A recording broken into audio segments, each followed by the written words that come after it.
En el mes 12º, que es el mes de Adar, a los 13 días del mismo mes, cuando debía ser ejecutado el mandamiento del rey y su decreto, el mismo día en que los enemigos de los judíos esperaban enseñorearse de ellos, sucedió lo contrario, porque los judíos se enseñorearon de los que los aborrecían. Los judíos se reunieron en sus ciudades en todas las provincias del rey Asuero para descargar su mano sobre los que habían procurado su mal, y nadie los pudo resistir, porque el temor de ellos había caído sobre todos los pueblos. Todos los príncipes de las provincias, los sátrapas, capitanes y oficiales del rey, apoyaban a los judíos porque el temor de Mardoqueo había caído sobre ellos, pues Mardoqueo era grande en la casa del rey y su fama iba por todas las provincias. Mardoqueo iba engrandeciéndose más y más, y asolaron los judíos a todos sus enemigos a filo de espada y con mortandad y destrucción, e hicieron con sus enemigos como quisieron. En Susa, capital del reino, mataron y destruyeron los judíos a 500 hombres. Mataron entonces a Parsandata, Dalfón, Aspata, Porata, Adalía, Aridata, Permasta, Ariasai, Aridai y Baisata, 10 de los hijos de Amán, hijo de Hamedata, enemigo de los judíos, pero no tocaron sus bienes. El mismo día que se dio cuenta el rey acerca del número de los muertos en Susa, residencia real, dijo a la reina Ester: en Susa, capital del reino, los judíos han matado a 500 hombres y a 10 hijos de Amán. ¿Qué habrán hecho en las otras provincias del rey?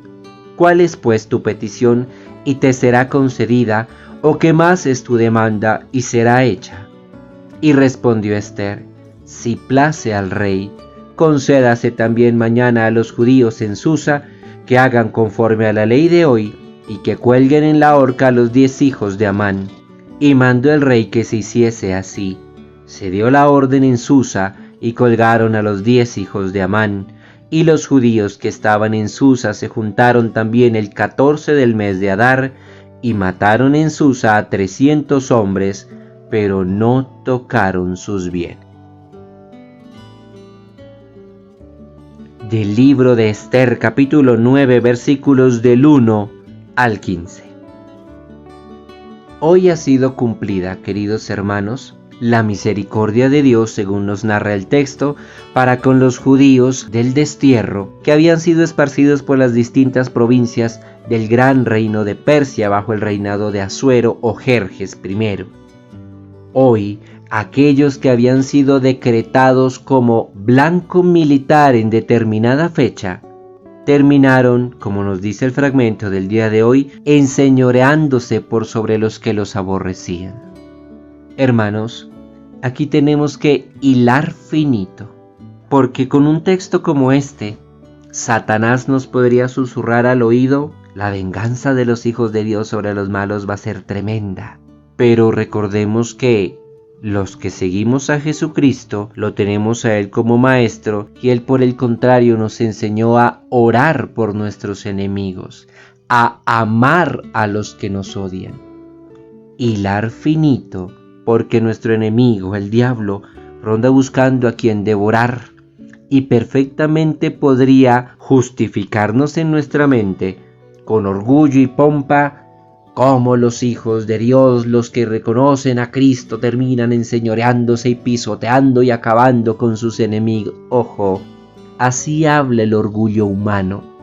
Cristo nos enseñó a hablar de otra manera. Pon la otra mejilla, perdónenlos porque no saben lo que hacen, amen a vuestros enemigos, bendigan a quienes os maldigan. Miren qué diferencia. Perfectamente aquí en lo que nos dice el texto alguien diría: pero entonces la Biblia se contradice. No, no se contradice. Hoy este fragmento nos está contando el típico modo de pensar judío. Y es que Dios favorece a los suyos otorgándoles la capacidad de poder vengarse y aplastar a sus enemigos. Pero acuérdense que nosotros no somos judíos, somos cristianos. ¿Cuáles son los únicos enemigos?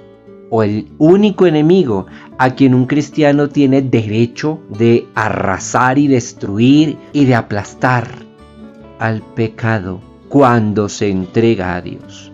No con sus propias fuerzas. Con sus propias fuerzas es soberbia. Pero con la gracia de Dios, con el favor de Dios, con el auxilio de Dios, el pecado sí es ese enemigo a quien todos estamos llamados a derrotar y a exterminar de nuestras vidas.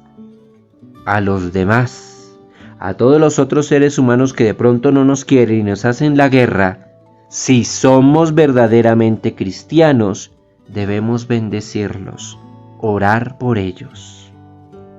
Es como si estuviera yo percibiendo que este es uno de esos momentos en los que la carne nos pide una cosa y nos argumenta y nos justifica nuestras pasiones y nuestros sentimientos, y por otro lado la fe nos dice: no, Señor, no se enorgullezca sobre los que le hacen el mal, abandónese en Dios, que Dios se encargará de ellos.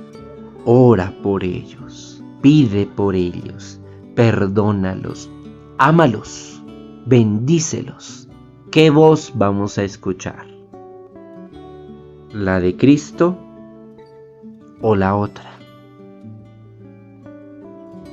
Que el gloriosísimo nombre de Cristo sea pronunciado por sobre todos nosotros. Amén.